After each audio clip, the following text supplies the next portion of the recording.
আপনার বাচ্চার বয়স যদি ৮ মাস থেকে ৫ বছরের মধ্যে হয়ে থাকে তাহলে আমি অনুরোধ করব প্লিজ স্কিপ না করে আজকের ভিডিওটি প্লিজ দেখে নেবেন। আজকে নিয়ে আসলাম ৮ মাস থেকে ৫ বছর বয়সী বাচ্চাদের জন্য ভীষণ হেলদি একটি ফুড।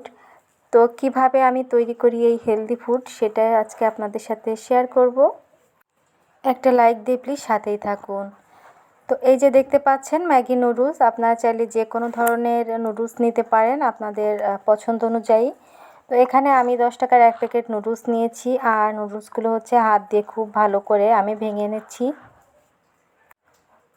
আপনার বাচ্চা যদি ওজন কম থাকে এবং শরীরে যদি দেখা যাচ্ছে কোনো কিছু তেমন খেতে চায় না, তাহলে কিন্তু আপনি এইভাবে যদি তৈরি করে খাওয়াতে পারেন তাহলে দেখবেন আপনার বাচ্চা কিন্তু খুব মজা করে খাবে এবং সেই সাথে আপনার বাচ্চার ওজনও কিন্তু বৃদ্ধি পাবে। তো নুডলসের সাথে যে মশলাটি থাকে এটি আমি দিব না, কারণ এটা কিন্তু বাচ্চাদের জন্য অনেকটা ক্ষতিকর। তবে যদি বাসায় আপনাদের বানানো কোনো মশলা থাকে তাহলে কিন্তু আপনারা এই রেসিপিতে সেটা ব্যবহার করতে পারেন। তো এখানে আমি মিষ্টি কুমড়া কেটে নিয়েছি আর মিষ্টি কুমড়া তো অনেক পরিমাণে ভিটামিন থাকে আপনারা জানেন। তো এখানে চাইলে যে কোনো 2 প্রকারের সবজি নেওয়া যাবে। তো আমি এখানে শুধুই মিষ্টি কুমড়া নিয়েছি। আপনারা কিন্তু চাইলে এখানে আলু নিতে পারেন, তবে খেয়াল রাখবেন যে অনেক প্রকারের সবজি যেন না হয়। মিনিমাম 2 প্রকারের সবজি দিতে পারবেন, 1 প্রকার দিলেও। তো এরপর হচ্ছে আমি এখানে একটা কড়াই বসিয়ে দিয়ে তাতে পর্যাপ্ত পরিমাণে পানি দিয়ে এখানে আমি ধুয়ে রাখা মিষ্টি কুমড়োগুলো দিয়ে দিয়েছি। আর মিষ্টি কুমড়োগুলো কিন্তু আমি এভাবে ছোট ছোট কিউব করে কেটে নিয়েছি। আমার ছেলের বয়স হচ্ছে 2.5 বছর। তো আমি তার জন্য যেহেতু তৈরি করতেছি, তো আমি সেইভাবেই তৈরি করতেছি। আপনারা চাইলে যে কোনো বয়সের বাচ্চাদের জন্য তৈরি করতে পারেন, শুধু উপাদানে একটু হেরফের হতে পারে। তো এরপর হচ্ছে আমি নুডলসগুলো দিয়ে দিচ্ছি।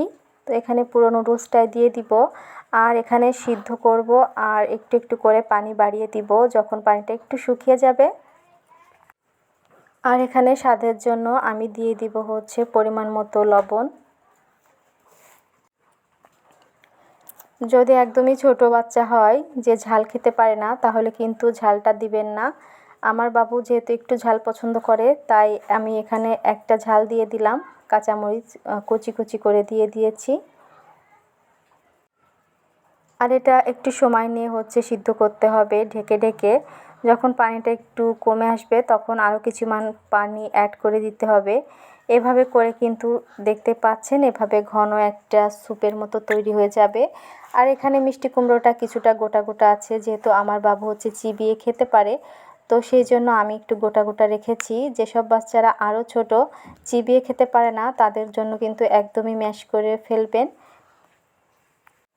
এটা কিন্তু বাচ্চাদের জন্য অনেক উপকারী। সপ্তাহে আপনি 2 থেকে 3 দিন কিন্তু আপনার বাচ্চাকে এই খাবারটি খাওয়াতে পারেন।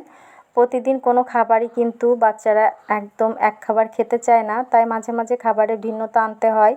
তো আমিও কিন্তু আপনাদের মতো সবসময় চেষ্টা করি আমরা যে খাবারটি খাই সেই খাবারটি হচ্ছে বাচ্চাকে খাওয়ানোর, কিন্তু তা থেকেও মাঝে মাঝে কিন্তু বাচ্চাদের জন্য একটু তাদের স্বাস্থ্য যাতে ভালো হয় বা তাদের শরীরে পর্যাপ্ত পুষ্টি যায়, এভাবে মাঝে মাঝে একটু তৈরি করে খাওয়াতে পারেন। তো আপনার বাচ্চার বয়স যদি 8 মাস থেকে 5 বছরের ভিতর হয়ে থাকে আপনি কিন্তু এই রেসিপি ফলো করে এভাবে বাসায় বানিয়ে খাওয়াতে পারেন। তো আশা করি আপনার বাচ্চা খুব পছন্দ করবে। তো আমার বাবু তো অনেক বেশি পছন্দ করেছে আর কোনো রকম আহানা বাহানা ছাড়াই কিন্তু খুব সুন্দর মতো সে এই পুরা বাটিটাই হচ্ছে খেয়ে নিয়েছে, সেটা আপনাদের সাথে দেখাবো। তো একটুখানি ঠান্ডা করে আমি তাকে কিন্তু খাইয়ে দিলাম, দেখতেই পাচ্ছেন। আমরা আসলে সবসময় কিন্তু অনেক বেশি ব্যস্ত থাকি, অনেক সময় আছে সংসারে কাজের চাপে বাচ্চাদের দিকে খেয়াল দিতে পারি না। এই ক্ষেত্রে এই জিনিসটা কিন্তু আমারও হয়ে থাকে। তো তারপর যখন দেখি বাচ্চার শরীরটা খারাপ হয়ে গিয়েছে তখন চেষ্টা করি কিভাবে বাচ্চার শরীরটা আবারও ভালো করব। তখন কিন্তু মাঝে মাঝে এভাবে হেলদি ফুড তৈরি করে খাওয়াই, সেটা আপনাদের সাথে শেয়ার করলাম। যদি আপনাদের কাছে ভালো লেগে থাকে প্লিজ একটা লাইক দিয়ে দিবেন আর কমেন্ট করে জানাবেন এই রেসিপিটি আপনাদের কাছে কেমন লেগেছে আর কে কে ট্রাই করবেন। তো দেখা হবে নতুন কোনো ভিডিও নিয়ে। ভালো থাকবেন সবাই, আল্লাহ হাফিজ।